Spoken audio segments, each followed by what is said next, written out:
पुरुवंश में महाराज सूरसेन हुए और महाराज सूरसेन के बेटा वसुदेव के यहां जो सप्तम रानी है देवकी, उसके गर्भ से मेरे गोविंद का प्रादुर्भाव हुआ। परीक्षित बोले, हो गई कृष्ण कथा भगवान। जिस कथा के लिए मैं इतनी प्रतीक्षा में हूं मेरे गोविंद की पावन कथा विस्तार से कहो। सुखदेव बाबा कहते हैं, परीक्षित एक बात बताओ, तुम्हें कन्हैया से इतना प्रेम क्यों है? महाराज, मुझे गर्भ में दर्शन गोविंद ने दिए, मेरी रक्षा गोविंद ने की, इसलिए मुझे प्रेम है और मैं जानता हूं कि कृष्ण कथा भव रोग की दवा है। हम जो ये गोलियां खाते हैं, एलोपैथिक गोलियां, ये तो नुकसान करती हैं, शरीर को बेकार बनाती है। और यदि आयुर्वेदिक दवा ले तो वो समय बहुत लगाती है।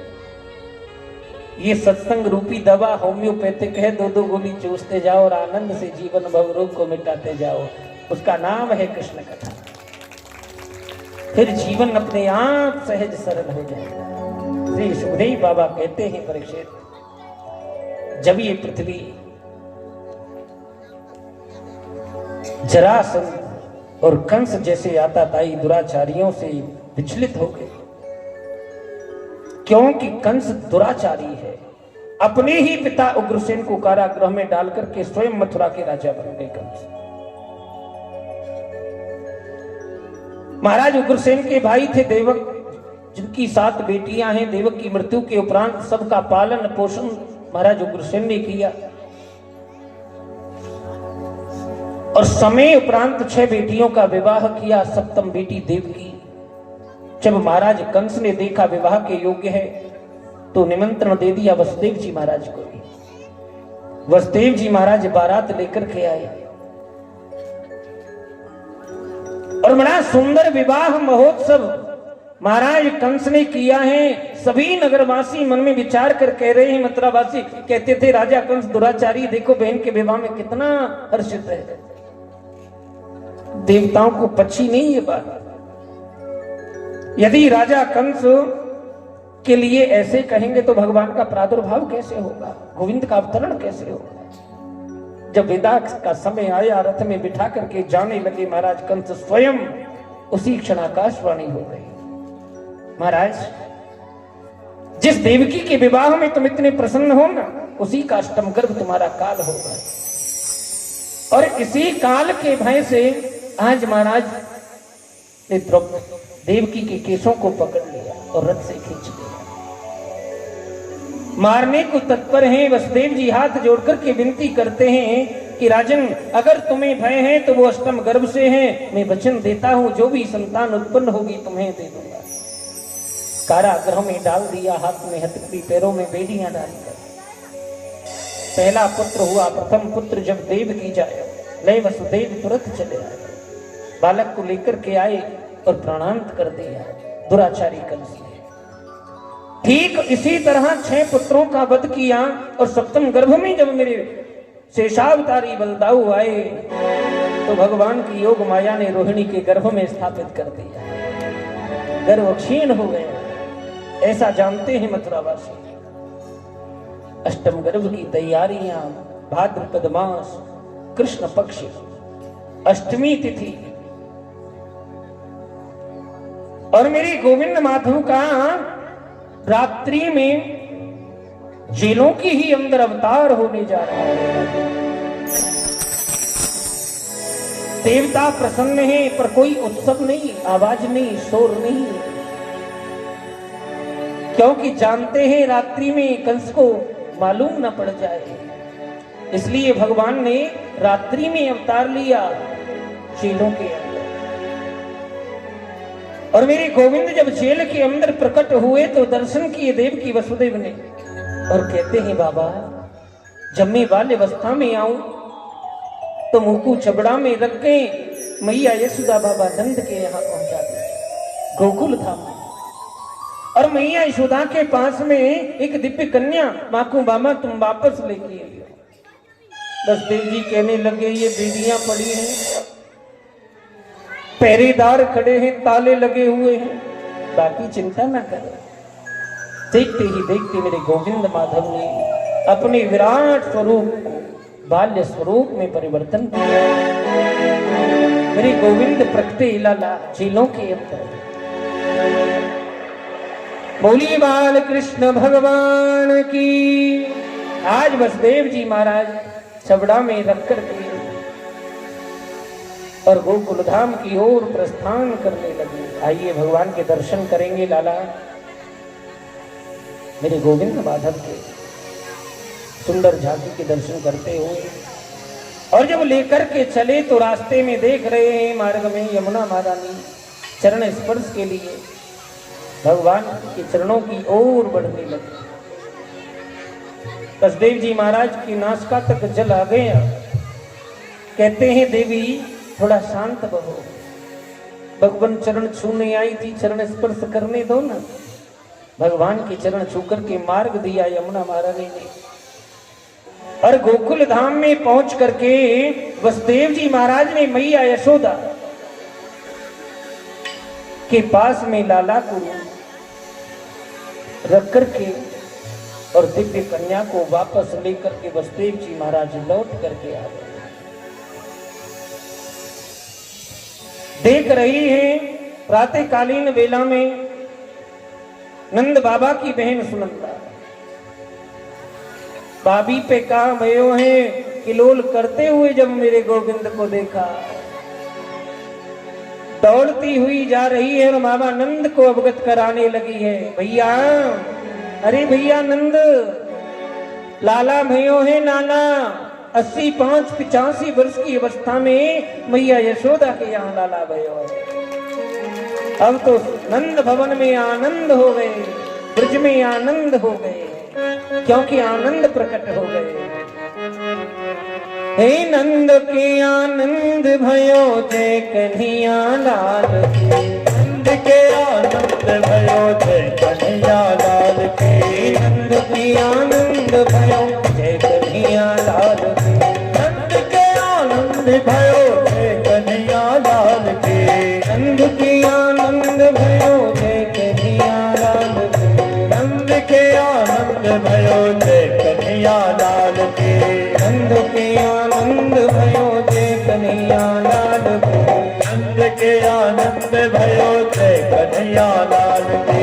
हाथी दीनी घोड़ा दीनी और दीनी पाल के। हाथी दीनी घोड़ा दीनी और दीनी पाल के। नंद के आनंद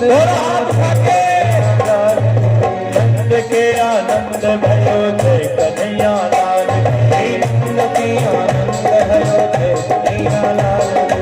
नंद के आनंद भयो जय कन्हैया लाल के। नंद के आनंद भयो जय कन्हैया लाल के। नंद के आनंद भयो जय कन्हैया लाल के। बोलिए नंद के लाला की। आज नंद घर आनंद हो गए, सब खुशियां मना रहे हैं, ब्रजवासी आ रहे हैं। चलो भैया आनंद भवन की ओर। आज मैया यशोदा के भवन में लाला भयो है लाला बाबा नंद के सब महोत्सव में आनंदित होने के लिए एकत्रित हुए। आइए थोड़ी देर नंद उत्सव का सुंदर पावन आनंद लेते हुए फिर भगवान की आरती करेंगे। बुढ़े बाके बिहारी लाल की। आओ सभी दोनों हाथ उठाओ। देखो लाला की खुशी तो है ना सबको, जिनको खुशी है जरा दोनों हाथ उठाओ। और देखो मैया एक एक करके आती रहे हैं। हाँ ओ यशोदा यशोदा यशोदा जायो ललना मैं बेकत में तुझे आई। यशोदा जायो ललना मैं बेकत में तुझे आई। ओ यशोदा जायो ललना मैं बेकत में तुझे आई।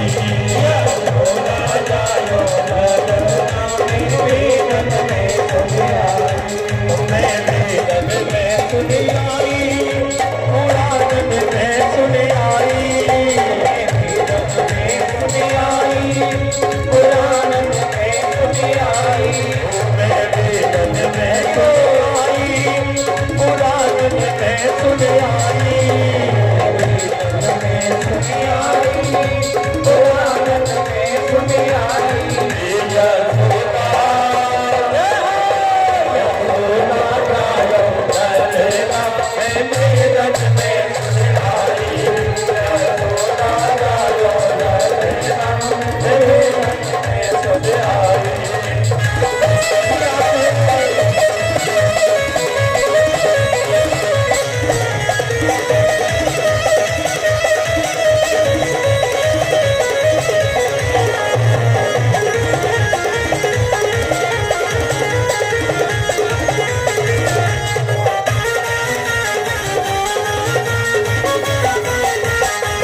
जन्म लियो है लेना मेरे जन्म में सुन आई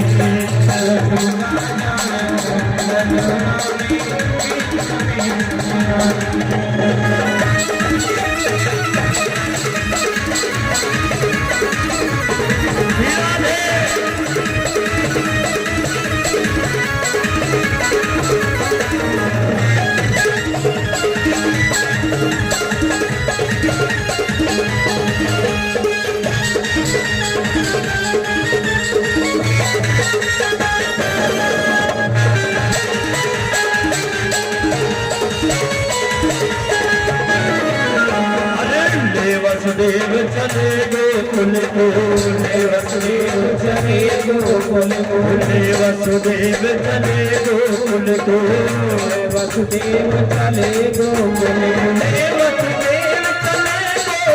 को वसुदेव चले वसुदेव चले गोकुल को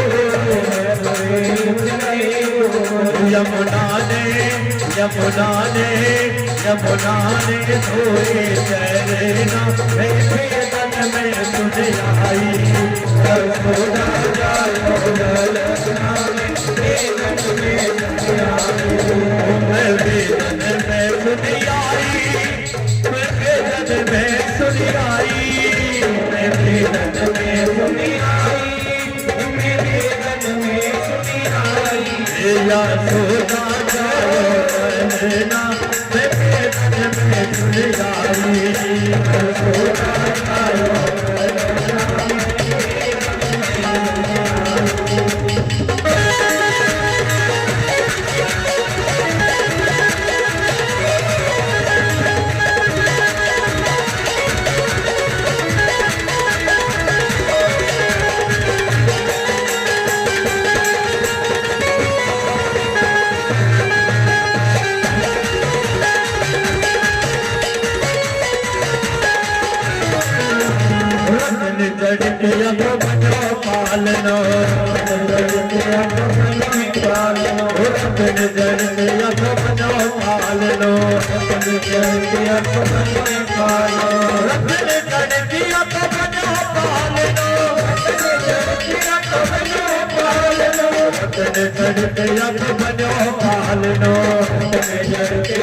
पालनो सबके रे सबके नाचे मेरा में जन में सुन आई यशोदा जायो ललना में सुन आई पुराण में सुन आई मेरे जन में सुन आई यशोदा जायो ललना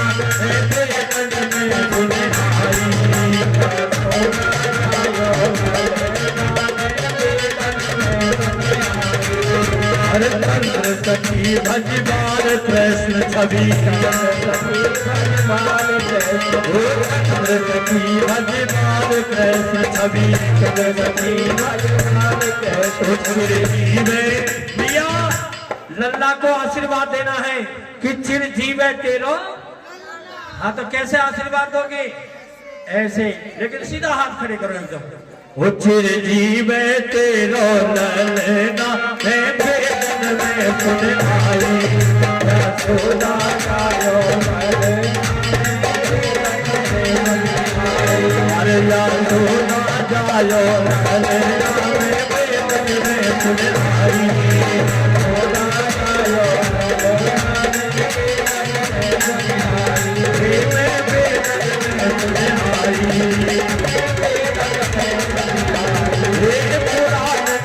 तुझे आई बाके बिहारी लाल की नंद के लाला की पूजनीय व्यास जी महाराज की। अब सभी अपने स्थान पर बैठ जाओ। हाँ भैया थोड़ा थोड़ा पीछे होके बैठ जाओ, थोड़ा थोड़ा पीछे, 5 कदम थोड़ा सा पीछे होके बैठ जाओ।